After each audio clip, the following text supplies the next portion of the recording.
անկեղծ ասեմ, մենք ևս այն դիրքորոշում ունենք, որ որևէ կերպ չի կարելի թույլ տալ, որպեսզի 2021 թվականին տեղի ունեցածը կրկնվի, երբ որ մեր քաղաքացիների 20%-ի ձայները ընտրական օրենսդրության առանձնահատկությունների պատճառով եւ բազմաթիվ ուժերի մասնակցության պատճառով ըստ էության ոչ միայն փոշիացվեցին, այլ դրանց 2/3-ը անցավ գործող վարչախմբին,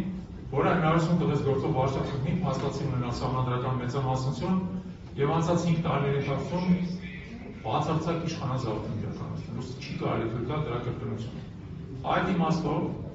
մենք իրատեսական գնահատելով այն իրողությունները, որոնք մենք մտնում ենք քաղաքական դաշտ, կարծում ենք, որ մենք մեր ուժերը պետք է համադրենք մեր գաղափարակից այլ կառույցների, կազմակերպությունների հետ եւ այո միասնական ճակատով հանդես գանք, որպեսզի այլևս թույլ չտանք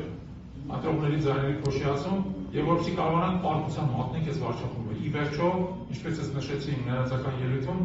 այս ամենի մեջ մտնելու մեր նպատակը դրանն է, որպեսզի մենք կարողանանք իրական իշխանափոխություն իրականացնենք, իսկ իշխանափոխությունը ոչ միայն այս վարչախմբի գնալն է,